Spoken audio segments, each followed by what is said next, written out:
पाकिस्तान की दूतावास में मधुर मनोभावों के साथ वार्तालाप करते हुए जो भारत के विरोधी शक्तियां हैं उनके लिए कांग्रेस की मोहब्बत की दुकान है। कांग्रेस के वरिष्ठ नेता और लोकसभा में उपनेता श्री गौरव गोगोई का जिस प्रकार के जॉर्ज सोरस के इस फाउंडेशन के साथ कनेक्शन नजर आता है,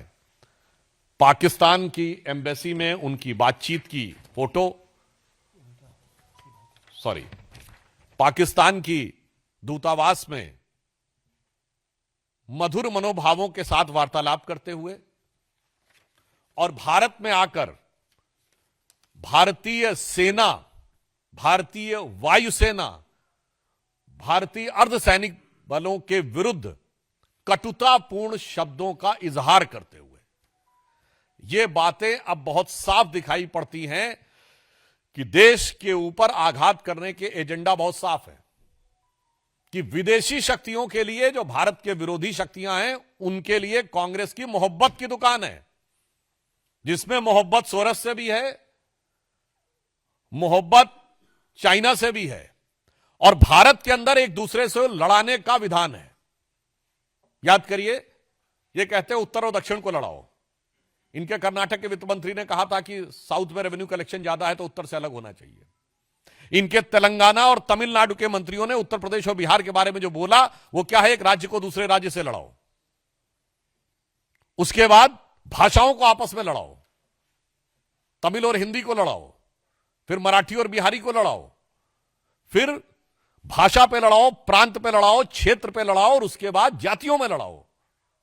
अगड़े पिछड़े में लड़ाओ, सामान्य और दलित में लड़ाओ। यानी बहुत साफ है कि बाहर की शक्तियों के लिए मोहब्बत की दुकान और भारत में हर आधार पर वर्ग, प्रांत, जाति, भाषा पर नफरत की दुकान, नफरत के सामान।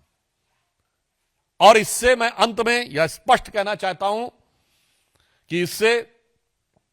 श्री राहुल गांधी ने जो बयान दिया था कि he has to fight with Indian state, वो अनायास मुंह से निकला हुआ लापरवाही में कहा गया बयान नहीं था, एक सुविचारित, सुव्यवस्थित योजना के अंग का प्रकटीकरण था। It was not just a careless slip of tongue, but it seems to be an expression of a well thought of structured design that how to demean and damage the India's strength and sovereignty। तो इसलिए अब हम बहुत स्पष्ट रूप से यह देश की जनता से कहना चाहते हैं कि यह सब कुछ जो दिखाई पड़ रहा है,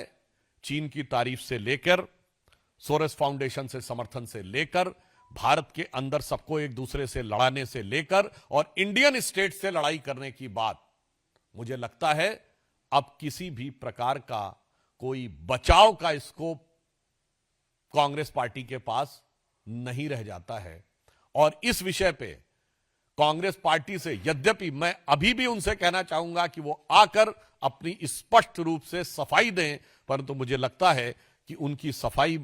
देने का उनके पास कोई आधार नहीं बचा है। और बहुत दुख की बात यह है कि इस प्रकार की शक्तियों से हाथ मिलाते हुए या उनके सुर में सुर मिलाते हुए बात करते हुए भारत के अंदर के दलों का समर्थन हर राष्ट्रभक्त को बहुत पीड़ा देता है और उसके साथ गंभीर प्रश्न भी उठाता हुआ प्रतीत होता है। धन्यवाद।